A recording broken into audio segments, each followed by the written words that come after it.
Hey folks, welcome to episode 2 of Rex Time. Thank you for coming back.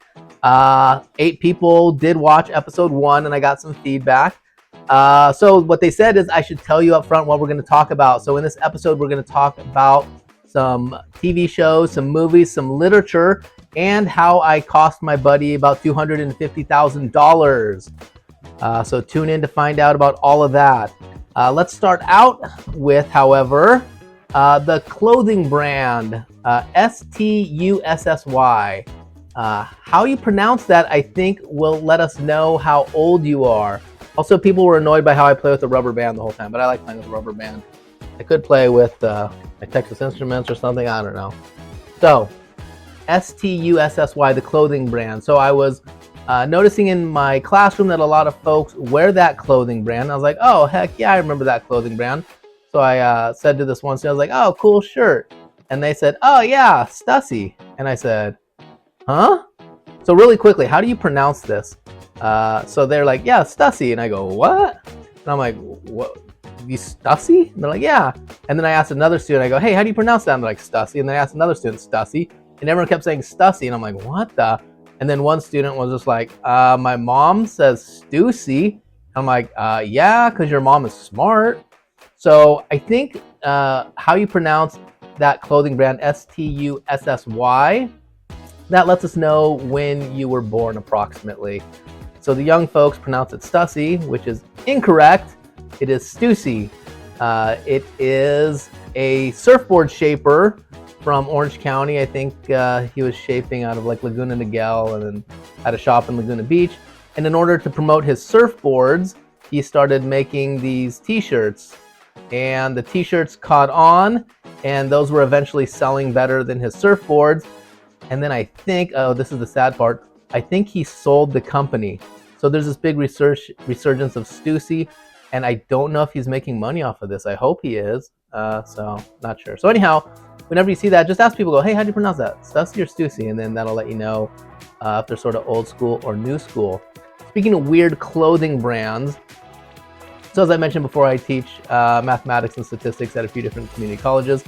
I noticed a student, this was a couple years ago, they're wearing this shirt that said Antisocial Social Club. And me not knowing anything, there's lots of clubs on campuses. And I was like, oh my God, how cool that someone had the cool idea to start a club, like a school-sanctioned club, that's called the Antisocial Social Club. And I thought it was so funny. And then I saw another student wearing that. And so in another class, I was like, oh, hey, do you know so-and-so? And they're like, what? And I'm like, yeah, you guys are in the same club. And they're like, wait, what? What are you talking about? I'm like, it's a pretty cool club, you know? And then it took me a while, and then the students finally like, this is a clothing brand. And I was like, oh, everything's making sense now. Antisocial Social Club is just a brand name, not a school-sanctioned club. Okay. If you are in college, you should join a club.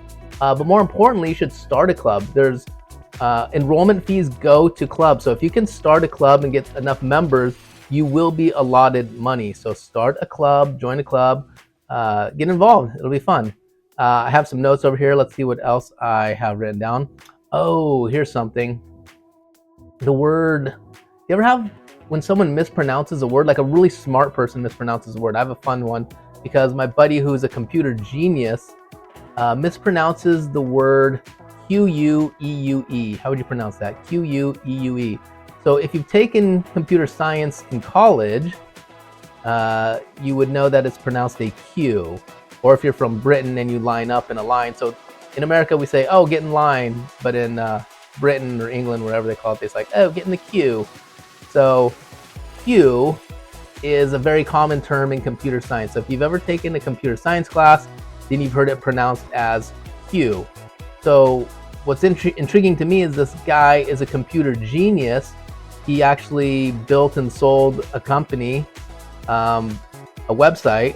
It was an online sort of educational tool.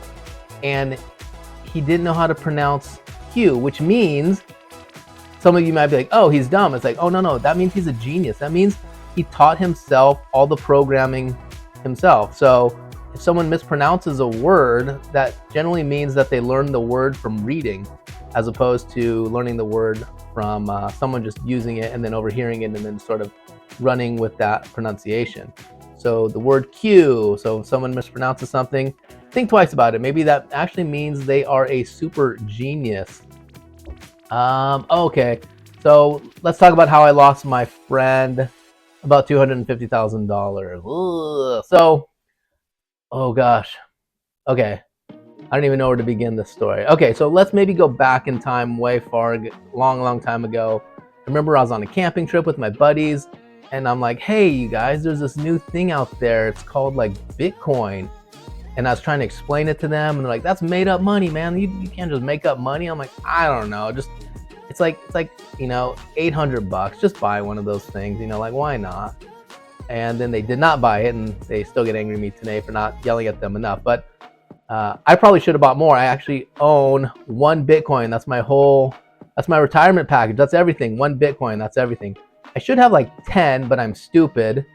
At the time when Bitcoin was cheap, right before it really took off, I was paying rent in chunks of 6 months. I don't know, because I'm stupid. So I just liked doing that so I wouldn't have to think. And then I also had cracked a tooth. So I was out a bunch of money, all this money that should have went into Bitcoin. And definitely that tooth money should have went into Bitcoin. I did not purchase the Bitcoin, and so I only have 1 Bitcoin. But had I not cracked my tooth and put all my rent money into Bitcoin, I would be a millionaire right now. Oh well. Okay, so getting back to my buddy who I lost a bunch of money for. So a couple years ago, he has the Robinhood trading app, and he's like, hey, I got into crypto. He's like, I got a bunch of this Doge, this Doge, this Dogecoin. I was like, oh, that's cool. He's like, yeah, I missed out on Bitcoin. I got this Doge. And I'm like, look, Doge, if you click on Doge and read about it, you see that little doggy, that little Shiba Inu doggy? That's the creator of it. It's just a giant joke. No one takes it seriously. It's like, ha ha ha. We don't even know if it's pronounced Doge or Doge or Doggy, because when asked, the programmers say, I don't know, you'd have to ask this dog that made it. So it's just a big haha meme coin. And he's just like, oh, okay. So fast forward, a couple months, and Elon Musk starts talking up Dogecoin and this and that, and Doge just starts going to the moon. And it turns out, because I had told him it was just a meme coin that was a joke, he had sold it all. And then we did the math, and it's like, had you held on to it, you'd have a little bit over $250,000. So the moral of that story is never listen to me. Never, ever listen to me for financial advice. I clearly know nothing. That's how I lost my buddy $250,000. So sorry about that. Okay. Oh, so I've been looking for a show to watch. I've missed a bunch of shows back in the day. And then someone suggested to me, they're like, hey, watch Sons of Anarchy. That's actually pretty good. It's like motorcycle gangs and stuff. So I'm like, okay, cool. So I'm checking out Sons of Anarchy. And I'm just like, oh my God, this is so good. The way it starts out, it's just such a great setup. It's like, okay, so this guy Jax, his mom, okay, so the dad kind of dies mysteriously, but the mom's now dating his best friend, or they're married now. But he kind of suspects that the dad might have been murdered by that best friend. Maybe the mom was in on it. I'm like, oh my God, this is just such, the setup is just so good. It's just intriguing from episode 1. And nothing even to do with motorcycles, just the relationships, who suspects each person of what. And then I'm like, wait a second. I'm like, this guy's mom remarries the best friend who murdered the dad. I go, wait.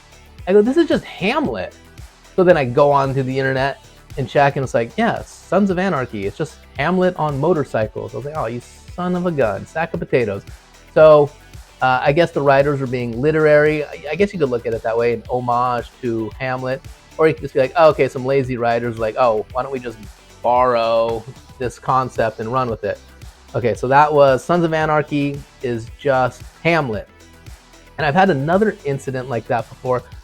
I'm going to mention a bunch of books. I haven't really read a lot of books, but for some reason, whenever I do read a book, that's why I should probably read more books. Whenever you do read a book, you're like, wait a second, that relates to this or to that. So in high school, we had to read a little in the, what was it? I can't even remember, but it was English Lit or something. It's like a little play. It's by Henrik Ibsen. It's called An Enemy of the People. And I was watching Jaws a couple summers ago, and I realized, I'm like, wait a second. This is just the plot line from An Enemy of the People. Like, this guy wants to make a bunch of money for the town. In An Enemy of the People, it's like, oh no, but the spas are all have some weird bacteria and are injuring people. And here it's like, oh no, this town wants to make a bunch of money, but there's sharks. And it was so similar. I'm like, wait a second. I'm like, they just straight up stole An Enemy of the People for Jaws. So again, I go on Wikipedia, look it up, and ta-da! Sure enough, it said that it was an homage. They keep using that instead of stealing. People do an homage. I think that's the word. I prefer the word stealing, borrowing, unoriginal. Okay, so Jaws is just An Enemy of the People, a play by, I think it's like a Swedish guy, some like Scandinavian guy, Henrik Ibsen. Okay, which brings us to another time, another thing that was sort of borrowed. I was reading, I don't know how I got to this one book. So, I just read 1984. I reread 1984 by George Orwell. And I was just like, oh my, you read it again. If you haven't read it in the last 10 years, just read it again. It's so good. And I'm like, I don't know, I was just reading about George Orwell writing it. I think I got on a George Orwell kick. And then it said that he was inspired by this Russian book called We, some sort of dystopian novel, We. So I'm like, okay, I'll check that out. So I read this Russian book, We, and it's pretty good, a little weird.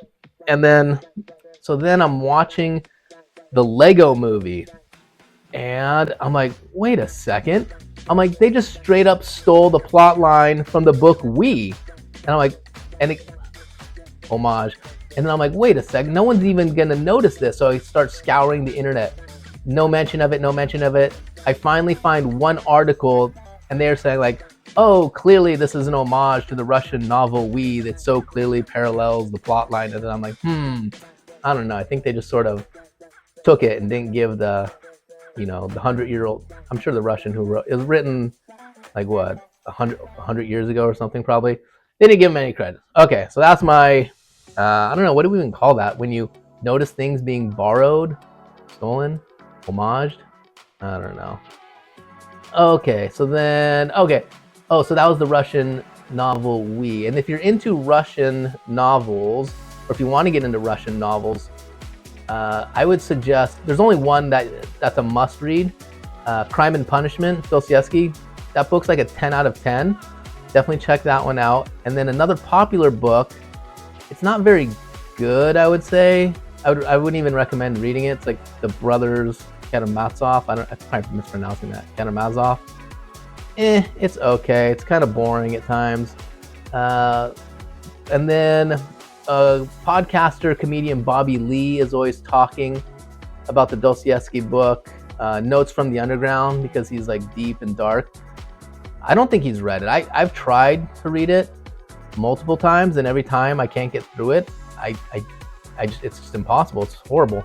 But I'll give it a try one of these days again. Also, I keep saying reading. I listen on audiobooks. So does that count as reading? What other book or what other word would make more sense? I absorbed these books. I absorbed the information. When I say read, just assume I mean audio book. So I listen to all these books. We're talking about Russian literature. So here is one book that's a, I don't want to say a must. So Dostoevsky's Crime and Punishment is a perfect 10. Now there's this other book, I can't remember who wrote it. It's called Master and Margarita. So in terms of Russian literature, Master and Margarita is amazing. It's not a perfect 10 like Crime and Punishment, but it's so good that you definitely need to give it a read. It's so weird. It's kind of like, how would I explain this? So Quentin Tarantino's movie Reservoir Dogs, that's a perfect 10. That's a perfect movie, perfect plot line, great characters. It's a 10. Pulp Fiction is not a 10. It's like an 8 or a 9. But if we were to say like, hey, do you want to put on Reservoir Dogs or Pulp Fiction? You definitely want to put on Pulp Fiction. Like, put on Pulp Fiction. It's just more fun. In terms of fun, Pulp Fiction is an 11. So it's the same thing. Master and Margarita in terms of fun is an 11, but Crime and Punishment is a 10. That doesn't even make sense. Okay, we got Master and Margarita. Let's see, Quentin Tarantino. Oh, so in Pulp Fiction, we're mentioning Pulp Fiction. A couple things I don't like about Pulp Fiction. I'll be critical. I'll say I don't like. I'd prefer if it wasn't in there. Sorry, Quentin. So, two things. One of them is, okay, this one's not too big of a deal. I'll let it slide. The briefcase, when they open up the briefcase and there's the glow, I prefer if there wasn't a glow. I don't like when things are not realistic. And apparently the glow was sort of a last minute idea on set. And then they were like, yeah, let's do that. Like, let's put an orange light bulb in there. That'll be interesting. So I prefer if they didn't do that, but I'll let that one slide. And the other thing in Pulp Fiction, it really distracted me, was when John Travolta was calling someone a square, and then he does this, and it traces out like a square on screen. Like, that drove me crazy. Quentin, if you could take those out in the re-release, that would be fantastic. Thank you. What else? Oh, and then here's an interesting word, since this podcast is all about anything that's interesting. A MacGuffin, MacGuffin or MacGuffin, sort of a film term. Again, you look it up on Wikipedia. Maybe Alfred Hitchcock introduced it, or it came from another movie. But it's just, so for example, in Pulp Fiction, the briefcase. Like, what is the briefcase? What's in the briefcase? We don't know. We don't really care. All we know is that the characters need to get the briefcase. They need to get this. So it's just a plot device. Like, hey, we need this in order for the movie to make sense. We need people to have some motivation. So that artificial device, that object that really has no meaning, but everyone's trying to get, that's a MacGuffin. Okay, so just look out for those in film. More Quentin Tarantino thoughts. Once Upon a Time in Hollywood. That's a movie where they're going after the Charles Manson cult. Now, I watched the movie and I enjoyed it, but it was really, so they got really sadistic and they're burning the people up. And it makes sense if you're familiar with the crimes that were committed by the Manson family. So, but if you're not familiar with those crimes, so if you're a young person and you're not familiar with Charles Manson and the crimes that were committed, is it just over the top, gratuitous violence that doesn't make sense? So those were my thoughts. I'm like, oh, I'm happy that these people are being sort of tortured because these are horrible people and I know that the crimes they would have committed. But if you're not familiar with that, it just might be insane. It's kind of like, really bad example, everyone wants to go back in time and kill baby Hitler. But if you don't know what Hitler did, then you'd be like, oh my God, why are they killing this baby? This is insane. So something kind of along the lines of that. What else do I got here? Those were my thoughts on film. Have I seen a good film lately? The Order. The Order is out right now, and that was pretty darn good. I'm trying to get through Wicked. Okay. Oh. Is this even interesting? Back in the day, I was really early into crypto, and so I have a bunch of Pepe Cash maybe on my computer. So one of these days, my buddy's gonna come over and we're gonna go through my computer and see if we have any Pepe Cash, because randomly this year, Pepe Cash is going up in value. I don't know, if I find like $100 or $200, I'll be pretty stoked. We'll find out. Also, it's sort of the origination of NFT. So if you're not too familiar with Pepe Cash, you could use them to buy like these little like baseball cards, kind of like Garbage Pail Kid cards. So my buddy was actually making these sort of Pepe cards, and the whole concept was that you can buy them and trade them and sell them. I don't know if anyone cares about that aspect of them anymore, but Pepe Cash is just sort of a meme coin. One of these days, hopefully we'll dig in my computer. I don't know how much Pepe Cash I have. I'm hoping there's like $100 worth. Who knows? We'll find out. And in terms of NFTs, there's also a thing back in the day called Crypto Kitties. Crypto Kitties, where you could buy a digital cat. And so I bought a cat with a little mustache, and I call them Pistachio Mustachio. And so way back in the day, it cost me, so I used, you're not gonna like this, I used Ethereum to buy it, and it was like 2 Ethereum, so it was like $60 back in the day. So had I held onto that Ethereum instead of buying a stupid crypto kitty, Pistachio Mustachio, I'd probably have like $7,000 right now. Let's see, we got that. Oh, here's an interesting one. So I was sitting on campus. This was a couple years ago. I'm sitting on campus, and at the table next to me, these two students were arguing over a math situation. I think they're something simple like dividing by 100. And the one guy, he had sort of an accent, Eastern European or something. And it's like, he's like, I remember him saying like, no, you move the decimal 2 to the left. And then the other person was like, no, you move it 2 to the right. He's like, no, trust me, 2 to the left. And then the other person was like, no, they're arguing about it. And eventually the person got kind of flustered and left. And then the sort of Eastern European guy looked at me because he could tell I was kind of eavesdropping. And he says, I'm right, yeah? And I said, yeah. And then he didn't even know I was a math teacher there. He's just, just a normal human interaction. I'm right, yeah? I'm like, yes. And then he said something in his native tongue. He's like, yeah. And I was like, what? And he goes, saying, I can't remember where he's from. And I've tried to Google it. I can't find it. And he's like, and I go, well, what does that mean? And he goes, saying from my country, you can't stop someone from pooping their own pants. And I was like, oh my God, that is the greatest saying ever. So yes, you can't stop someone from pooping their own pants. Of course, he didn't use the word pooping, but the point was well taken. And then tell me if you've ever had this situation. So that happened. I told my buddy about it. And then like a couple months ago, I'm talking to my buddy and he goes, yeah, you can't stop someone from pooping their own pants. He goes, yeah, that's like a Bulgarian saying, my friend's wife told us that. And I was like, wait, what? I'm like, I didn't want to be like, hey, no, that's my story that I told you. So what we need to do is come up with a word for when you have you tell someone a story and then months, years later, they retell you your story. And you're like, wait, what? No, I told you that. So there needs to be a word for that. Maybe we just name it after that person that did it to me or something. We're like, oh, but maybe that's where the expression like joshin', yeah. Where did have you all heard that? Like, are you lying? Are you joshing me? So that reminds me of something. Growing up in my household, there were certain terms that were used throughout my lifetime that I thought were actual words. So I just randomly thought of that, like joshin'. Does everyone, is that a Southern California thing? Like, are you lying? Are you joshing me? Like, did that come from someone named Josh? Did this Josh guy like to lie a lot?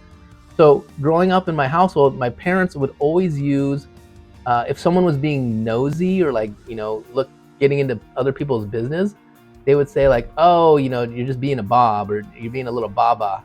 And I thought that was a word. So I thought like, like in Spanish, like the male version is a bob, the female is a baba. And I thought these were actual words. Like I would use these like in English essays thinking that it's just a word because I grew up with this. But it turns out that those were just expressions based on people that my parents knew. I guess this girl Baba was very nosy and would get into everyone's business. So if you're being a Baba, you're just, being nosy. And then I guess they made it masculine, like, oh, quit being a Bob. Who knew? So many words we need to come up with. Oh, also, my friend's little sister, I guess she's not little anymore. She's older now. She's like 30 something, but she tells horrible stories where they just go on and on and on and have no point.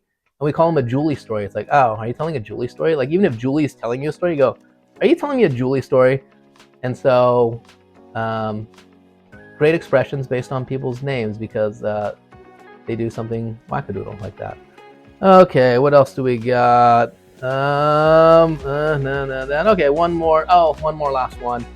So I was just giving finals last month, and I was a germaphobe before it was cool to be a germaphobe, but I think I have a reason for being a germaphobe. So like when you're giving a final, and then after the final, so 3-hour final, and then after the final, like a student was like, oh my God, hey, good final, just want to thank you for a great semester, blah, blah, and they reach out to shake your hand, and you're just like, I've been watching you take that final for 3 hours, you're scratching your face for 3 hours straight, and now I'm shaking your hand. So anyhow, not a big fan of shaking hands after you take a final, but whatever, I do it anyhow.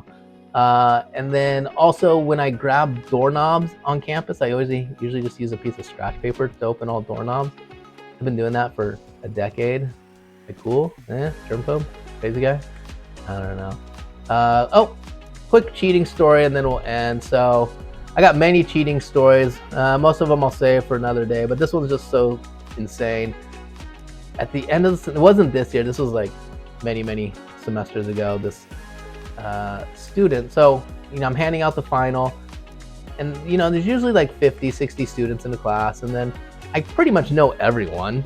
And so on this last day, I'm handing out the final, and this 6'5" guy walks in. So if you're gonna have someone take a final for you, make sure they're not 6'5". That kind of sticks out like a sore thumb. So the 6'5" guy comes in, sits down, I hand him a final. I'm like, okay, this was weird. And I kind of, eventually walk around, I look at his name, and then I'm like, that's not that person. So I'm like, hey, you're not actually so-and-so. And they're like, yeah, I am. I'm like, oh my gosh. So then I look up the information of his address. I'm like, oh, what's your address? And he's like, oh, well, which one? I go, on this street. And then he's like, oh, I can't remember. I moved to this new address. I'm like, okay. And then I was like, oh, hey, is it cool if I take a picture of you? And he's like, yeah, that's fine. I'm like, okay. And then I take a picture. And then he's like, oh, can I go to the bathroom really quick? And I'm like, yeah, that's fine.